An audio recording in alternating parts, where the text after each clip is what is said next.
Ta parole, Seigneur, elle est comme la pluie qui féconde la terre et fait naître la vie. Fais de nous ce terrain qui pourra l'accueillir et portera des fruits que d'autres iront cueillir. Ta parole, Seigneur, elle est comme la pluie qui féconde la terre et fait naître la vie. Le Seigneur soit avec vous.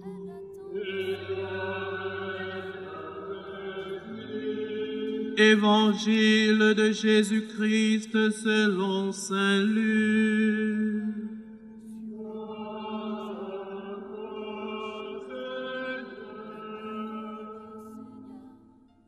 En ce temps-là, de grandes foules faisaient route avec Jésus. Il se retourna et leur dit, « Si quelqu'un vient à moi sans me préférer à son père, sa mère, sa femme, ses enfants, ses frères et sœurs, et même sa propre vie, il ne peut pas être mon disciple. Celui qui ne porte pas sa croix pour marcher à ma suite ne peut pas être mon disciple. Quel est celui d'entre vous qui, voulant bâtir une tour, ne commence pas par s'asseoir pour calculer la dépense et voir s'il a de quoi aller jusqu'au bout? Car si jamais il pose les fondations et n'est pas capable d'achever, tous ceux qui le verront vont se moquer de lui. Voilà un homme qui a commencé à bâtir et n'a pas été capable d'achever. Et quel est le roi qui, partant en guerre contre un autre roi, ne commence pas par s'asseoir pour voir s'il peut, avec 10 000 hommes, affronter l'autre qui marche contre lui avec 20 000. S'il ne le peut pas, il envoie, pendant que l'autre est encore en chemin, une délégation pour demander les conditions de paix. Ainsi donc, celui d'entre vous qui ne renonce pas à tout ce qui lui appartient ne peut pas être mon disciple. Acclamons la parole de Dieu.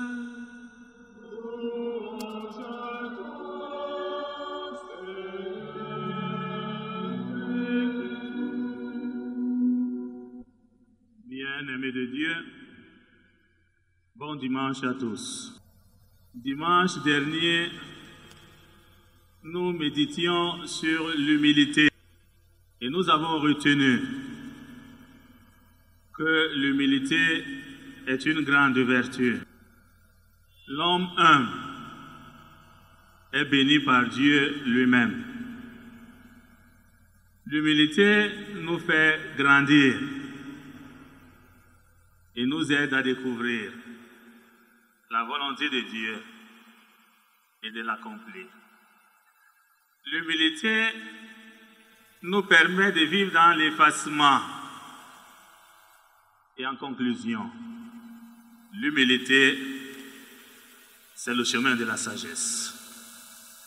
Et en ce dimanche, je voudrais orienter ma méditation sur le thème de la sagesse. La sagesse, qui est sage? Bien-aimés de Dieu, quand nous posons cette question à nos enfants, qui est sage? La réponse que nous recevons de ces petits-enfants, ces anges, ils nous disent, est sage, un enfant calme, un enfant respectueux, un enfant intelligent, un enfant obéissant. Et cette réponse qui semble être simple pour nous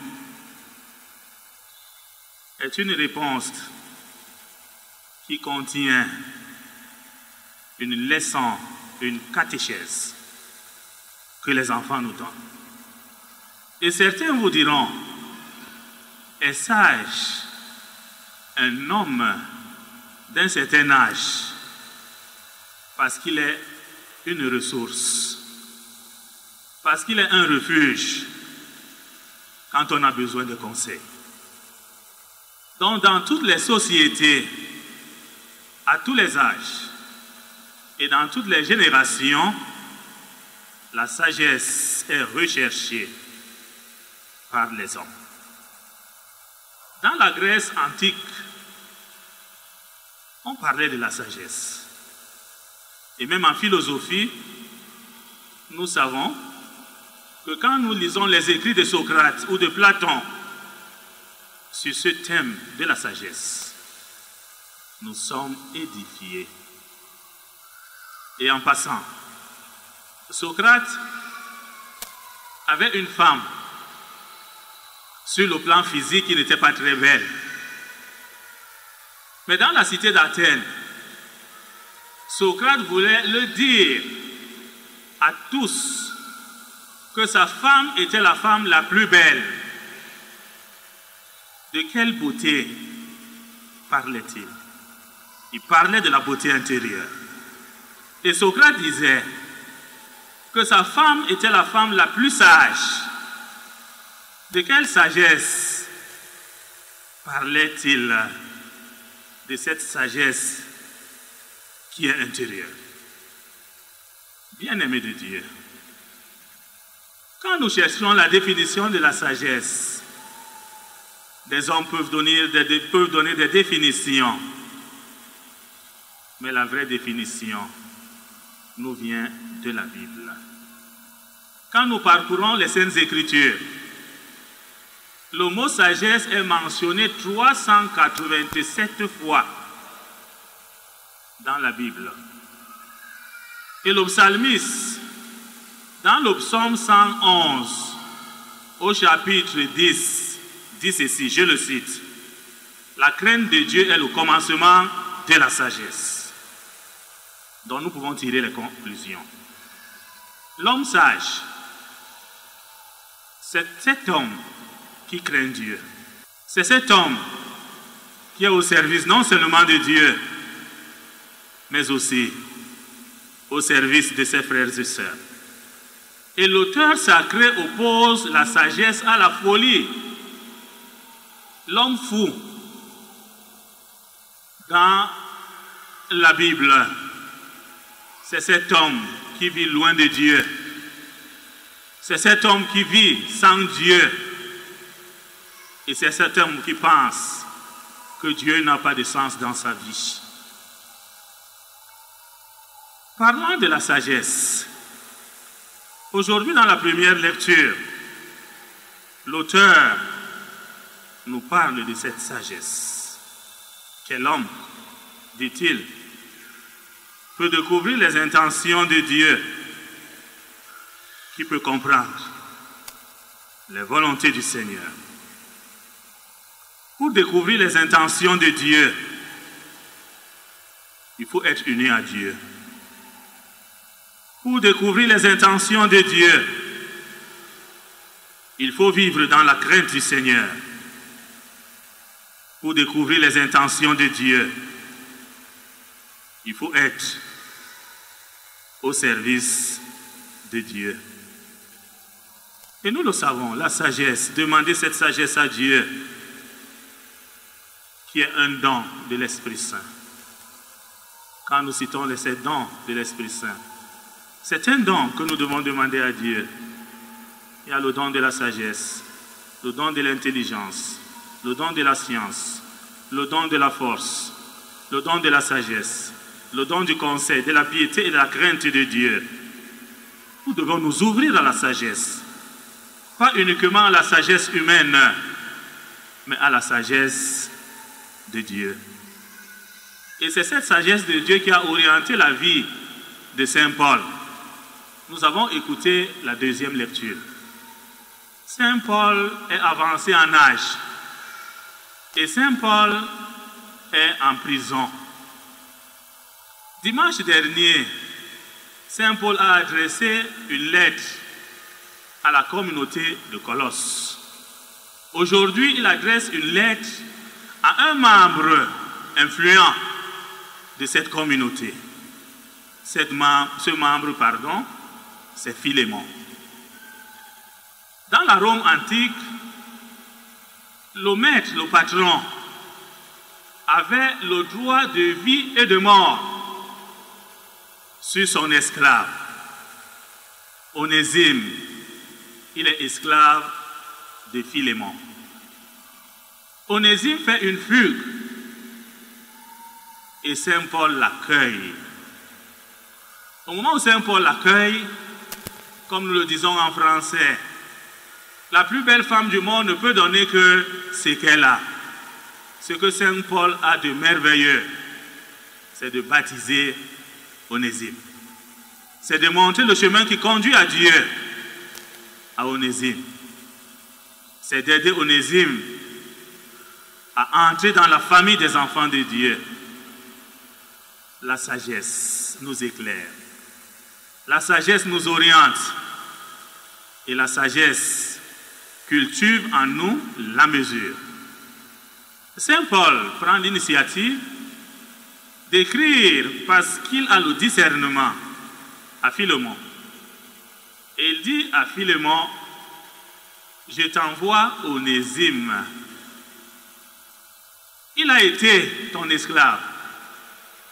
Maintenant, il revient vers toi parce qu'il est baptisé comme un frère. Et nous le savons tous par le baptême. Nous appartenons dans la famille spirituelle, la famille des enfants de Dieu. Et c'est la Sainte Trinité qui nous unit dans cette famille spirituelle. Ne reçois plus Onésime comme un esclave, mais un frère à aimer. Bien-aimé de Dieu, la sagesse nous pousse à nous mettre au service de nos frères, au service des plus petits, ces petits dont les droits sont piétinés, ces petits que nous rendons esclaves nous-mêmes, ces petits qui sont chosifiés, rejetés, comme Saint Paul. Nous devons avoir le courage de protéger leurs droits. Dans nos familles, dans nos quartiers, même au sein de l'Église, il y a des Onésimes qui crient, il y a des Onésimes qui pleurent, et il y a des Onésimes qui ont besoin de nous, de notre aide, de notre soutien. Que faisons-nous face à ces multiples Onésimes? Est-ce que nous avons, nous aussi, cette sagesse, comme l'a fait Saint Paul, pour que nous nous mettions à leur service, pour que nous leur montrions le chemin qui conduit vers Dieu? Ne nous arrive-t-il pas quelquefois de dire « ça ne me concerne pas, je ne m'engage pas ». Aujourd'hui, la parole de Dieu nous invite dans une vie chrétienne engagée, engagée pour que la bonne nouvelle soit connue, dans une vie chrétienne de libération, libérer le frère qui souffre, libérer le frère qui est malade, libérer le frère qui attend une aide de nous. C'est cette sagesse qui nous permet également de faire des choix, et des choix vrais, bons et justes. Vous verrez dans le journal paroissial, l'éditorial que j'ai rédigé, je l'ai intitulé « Jésus ou rien ». Et le cardinal Sarah, il a écrit un livre merveilleux que je vous invite à lire, « Dieu ou rien ». Il a écrit un autre, « La force du silence ». Le troisième, « La nuit baisse et le jour approche ». Lisez Dieu ou rien. L'évangile d'aujourd'hui nous invite à faire un choix. Ou nous sommes avec Jésus, ou nous ne sommes pas avec Jésus. Aujourd'hui dans notre monde, beaucoup d'entre nous vont à la recherche de la fausse sagesse. Une sagesse qui ne nous épanouit pas, une sagesse qui ne nous enrichit pas, mais une sagesse qui nous détruit et détruit même les générations il y a quelques mois, les évêques ont publié une lettre pastorale pour rappeler la doctrine de l'Église. Un chrétien qui est franc-maçon, un chrétien qui est rosicrucien, un chrétien qui entre dans la sorcellerie, des cercles diaboliques et sataniques. Tous ceux qui sont dans ces cercles diaboliques et sataniques, aujourd'hui, le Christ vous invite à faire un choix de vie. Inutile de venir à la messe. Inutile d'être ami des prêtres, manger avec les prêtres, sabrer les champagnes avec les prêtres, alors que vous êtes des francs-maçons, des rosicruciens. Changer de vie. Choisir le Christ doit se vivre dans sa vie intérieure. Ou on est avec le Christ, ou nous ne sommes pas avec le Christ. La vie chrétienne, c'est une vie d'engagement. La vie chrétienne ne se vit pas comme on danse la danse Bafia. Un pied en avant, deux en arrière. Ou on est avec Jésus, ou on n'est pas avec Jésus. Or aujourd'hui, Jésus lui-même nous dit dans l'Évangile, si quelqu'un vient à moi, sans me préférer à son père, sa mère, sa femme, ses enfants, ses frères et sœurs, et à sa propre vie, il ne peut pas être mon disciple. Être disciple du Christ signifie faire des ruptures. Être disciple du Christ signifie opérer des renoncements. Dans le 4e commandement, il est dit, honore ton père et ta mère. Jésus ne nous demande pas de mépriser nos parents. Jésus ne nous demande pas de méconnaître nos parents. Jésus ne nous demande pas de rejeter nos parents. Jésus nous demande d'aimer nos parents. Mais Jésus est au-dessus de nos parents.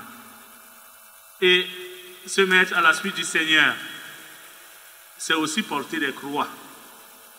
Je l'ai dit un peu plus haut, il n'existe pas de croix sans gloire. La vie chrétienne, c'est aussi porter la croix. À la suite du Seigneur, cette croix, elle peut être la maladie. Cette croix, elle peut être la vie conjugale qui bat de l'aile. Cette croix, elle peut être la vie professionnelle qui ne va pas. Ça peut être l'éducation des enfants qui devient difficile. Cette croix, ça peut même être les difficultés de la vie que nous rencontrons. Mais nous avons une certitude. Nous qui sommes des chrétiens, nous savons que les multiples croix que nous rencontrons, nous ne les portons pas seuls. Nous les portons avec le Christ. Et le Christ nous accompagne tout au long de notre cheminement pour que ces croix ne nous écrasent pas, pour que ces croix ne nous avilissent pas. Il nous accompagne. Et chaque fois que nous succombons sous le poids de ces croix, le Christ est là pour nous tenir la main et pour nous relever. Je l'ai dit, à 8 heures, à Delassage, j'ai pris le cas de ce monsieur à qui Jésus avait donné une croix. Et c'était un monsieur qui menait sa vie dans les jérémiades. Il passait le temps à pleurer, à pleurer. Il a coupé la croix à sa taille. Quelquefois, nous aussi, nous coupons la croix à notre taille, oubliant que même dans cette vie de croix, Dieu a un projet pour nous. Et au moment où il arrive, il faut franchir un pont. Les autres sont passés, il ne peut pas franchir le pont parce qu'il avait coupé la croix à sa taille. Les croix que nous rencontrons, ne les rejetons pas. Accueillons-les avec amour et offrons ces croix à Jésus. Et lui-même a porté cette croix jusqu'au calvaire. C'est ça le disciple du Christ. Et sur ce chemin de croix, nous ne sommes pas seuls. Si nous portons cette croix, la sagesse nous viendra de Dieu, nous illuminera.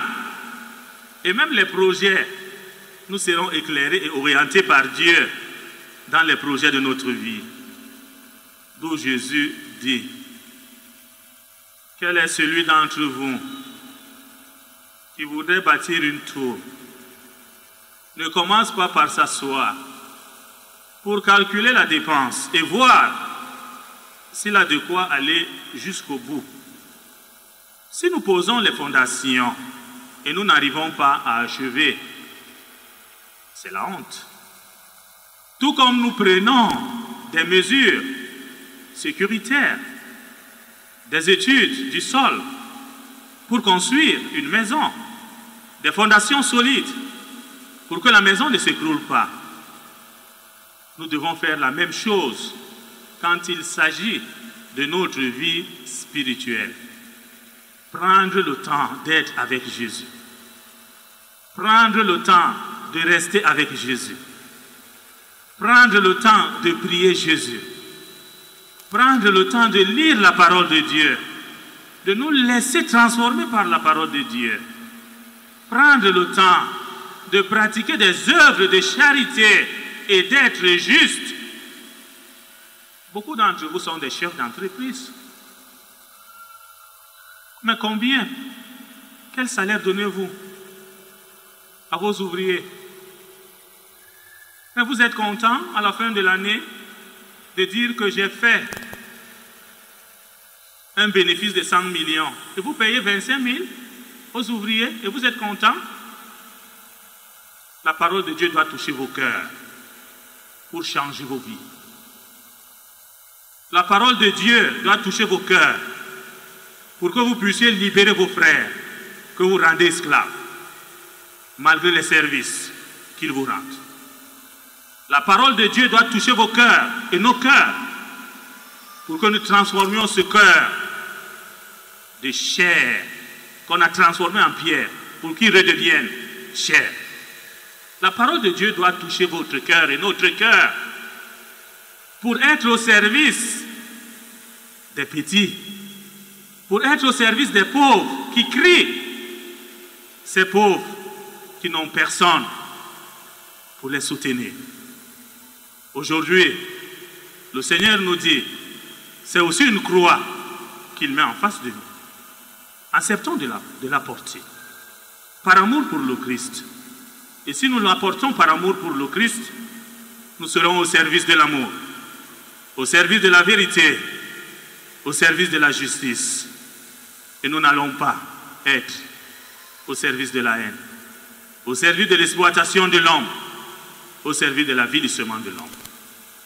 Bien-aimés de Dieu, que le Seigneur nous donne cette sagesse qui vient de lui pour découvrir ses intentions, mais aussi pour les mettre en pratique, pour le bien de tous et pour l'édification de nos familles humaines et de l'Église. Loué soit Jésus-Christ.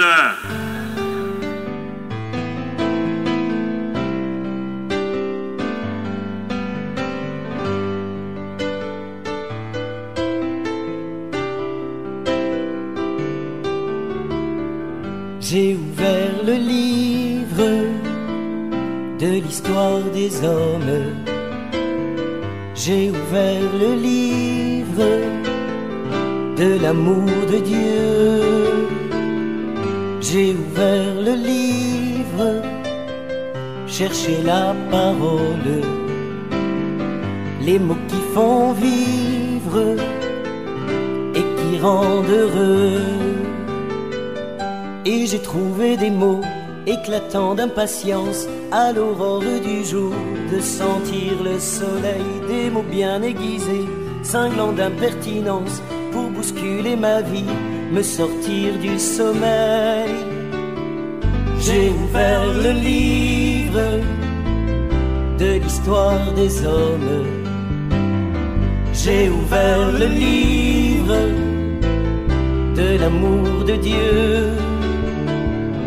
J'ai ouvert le livre, cherché la parole, les mots qui font vivre et qui rendent heureux. Et j'ai trouvé des mots, de longs cris de souffrance, sous les coups du malheur et de la barbarie, des mots si torturés, sous la désespérance, pour m'apporter le doute sur le sens de la vie. J'ai ouvert le livre de l'histoire des hommes. J'ai ouvert le livre de l'amour de Dieu. J'ai ouvert le livre, chercher la parole, les mots qui font vivre et qui rendent heureux. Et j'ai trouvé des mots impossibles à lire, les mots propres de Dieu, brûlants de sa passion, des mots si forts, si grands, des mots qui me chavirent pour me conduire ma vie vers la résurrection. J'ai ouvert le livre de l'histoire des hommes. J'ai ouvert le livre de l'amour de Dieu.